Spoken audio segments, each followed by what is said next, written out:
はい、地球の模型南條です。今日もとくん来てくれてます。はい、お願いします。はい、お願いします。以前ですね、宝山というツールメーカーさんですね、紹介させていただいたと思うんですけども、ピンセットをこう仕入れるにあたって、いろいろピンセットのことを聞かせてもらったら、結構面白い話聞くことができまして、なので今回は宝山さんから聞いたピンセットのなんか目利き、どういったところを注意して買い物すると自分の気に入った一品に出会えるかみたいな、そういった話ができたらと思っております。で、今回はですね、こちらもね、宝山さんの商品なんですけれども、マイクロスコープというものをお借りしましたので、これで超アップなピンセットの先端をですね、皆さんにお届けできたらと思っておりますので、返すのが惜しいぐらいのものすごいいいものですので、ご期待ください。では、今日はこんな感じでピンセットの目利きについてお話をしたいと思っております。どうぞ。はい、それではですね、ピンセットについて宝山さんから聞いたことをいろいろご紹介できたらと思うんですけれども、何がともあれ、一番大事なのは何かっていうと、やっぱピンセットっていうのは掴むものですから、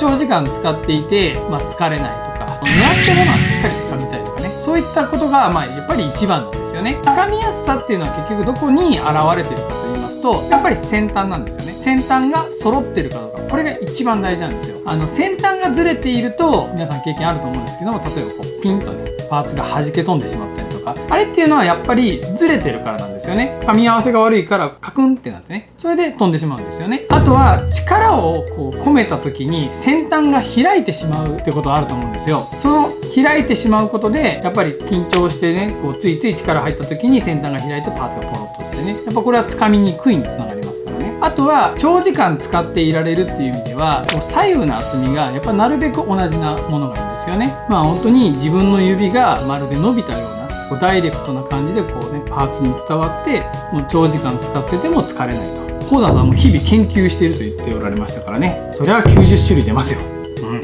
はい、それではですね、ピンセットの良し悪しというところでは、さっきの言ったこの先端が重なっているかとかそういったところなんですけども、今度は自分に合ったピンセットの探し方についてなんですけれども、例えばいろいろありますよね。こうストレートタイプであったり曲がっているタイプがあったりとか、あとは先端がこう細いものと幅広のもの、あとは厚みですよね。厚みがあるのとそうでないもの、用途によって違うんですよ。どういったところでそういったピンセットが使われるかっていうのを聞いたのでご紹介したいと思います。まずストレートタイプなんですけれども、こちらのメリットとしてはやっぱりこうまっすぐであることっていうのが一番のメリットなんですよね。それはどういった風にいいのかっていうと、目線とこの先が沿うんですよね。狙ったところに目標を持っていく、本当にまっすぐ使いたい人向け、目標とこの目線がスッとこうねいく。つる首なんですけども、これは先端が曲がってますよね。これは逆に目線からこう反らすようにできてるんですよね。なんで目標のものが見やすくなるんですよ。逆に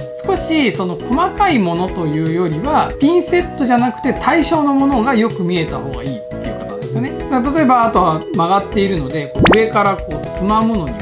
たりとか、横から掴んだりとか、反対に持ってね、だから下からすくうという感じですかね。相手をよく見ながらピンセットをこう横から持っていく感じですよね。ストレートタイプはもう全然違うんですよ。こう目線の先に持っていく感じですよね。こういったところで使い分けができるそうです。なので前僕もピンセットの紹介した時にこう先端とかの線をこう貼ったりする時なんかはつる首向いてますよっていうのは、あれはちゃんと糸が目標のものについてるかを確認しながらこうやって引っ張るから、やっぱこう目線はこっちですもんね。こういったところはやっぱつる首がいいんじゃないかなっていうことでした。続きまして先端の形状についてなんですけれども、例えばこっち側は先端が広いですよね。でこっち側は先端がめちゃめちゃ細いですよね。針のように細いですね。それぞれのメリットがあるんですけれども、先端が広いのはやっぱり物をね安定して掴むことができるっていうのもいいですし、あとはその先端がやっぱ細ければ細いほど折れやすくなってしまうんですよね。なんで自分がやってる模型で細ければいいというわけじゃなくても、これぐらいの太さがあれば十分ですよ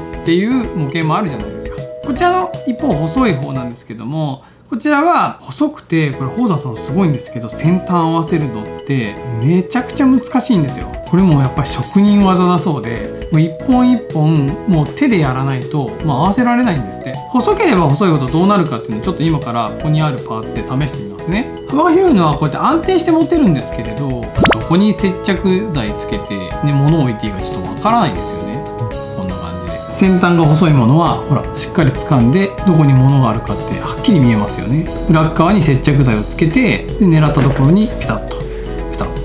くっつけることができるわけです。それではですね、最後になるんですけども、板の厚みですよね。これが厚いければ厚いほど、その強力ピンセットって宝山さんは呼んでるんですけども、こうしっかり掴んでプライヤーのように使うことができるっていう、またちょっと用途が変わってくるんですね。こちら精密ピンセットですね。精密ピンセットはどちらかというとこの板厚が薄くて、でタッチが軽いのが多いんですよね。強力ピンセットはタッチがこうがっちり掴んでるっていう感じですよね。板が厚いものほどこの先端の方にですね、こうギザギザがついてるんですよ。これはやっぱり物をしっかり掴むぞっていうことに特化してるわけですよね。精密ピンセットはこの内側はこうツルツルですよね。一方強力ピンセットですね、こんな感じでギザギザになってますよね。宝山さんのは一方方向ではなくてこう蛇腹のようにねついているので、よりグリップ力が増すようにできています。やっぱここはなんかメーカーさんに聞いたら非常にこだわっているところですって言われましたね。はい、以上ですね。自分に合ったピンセットの探し方こんな感じですよって教えていただいて、なんとなく自分で使っていくうちにもう少し細いといいけどなとか、もう少し安定して持ちたいなとかいろいろあると思うんですけども、こうやって改めてセットをそうかそういう風に選んだらいいのかっていうので結構勉強になったのと、やっぱりこう板厚だといいとか悪いとかやっぱそういうことじゃなくて、どういうところに使いたいから板厚がいいで板が薄い、いわゆる精密ピンセットがいいとかね、なかなかこう、勉強になったなと思います。皆さんもぜひなんかこうピンセット欲しいなって思った時に、なんかこういったピンセットがあるといいんだけどなっていうのは結構説明書が書いてますからね。あとは実際物を見て自分に合ってそうかどうかっていうのは見てもらえたらいいんじゃないかなと思っております。ところでとっくん、マイクロスコープこれ使ってみたんだけど、すっごい拡大ですよね。すごいですね。これはちょっとピンセットを今回紹介する時にどうしても先端を拡大したいということで宝山さんからお借りしてるんですけども、税込み13万お後がよろしいでもこれもうちで仕入れようと思ったら入れれますからね。注文があったら入れてみようかなと。宝山さんね、他にもいろんな面白いツールがあるので、どこまでがそのホビー用として使えるかっていうのは僕もこうカタログ見ながら、で実際にメーカーさんとちょっと相談しながら、面白そうだったら仕入れてみるという感じでやっていこうと思っておりますので、皆様もなんかこうコメントいただけたら僕も勉強になりますので、まだまだ僕は宝山さんの初心者でございますから、ぜひぜひよろしくお願いいたします。はい、ではですね、今回はこんな感じで終わっていこうと思います。面白いと思った方は高評価、チャンネル登録よろしくお願いします。ご視聴どうもありがとうございました。返すのめちゃ緊張するじゃんこれ13万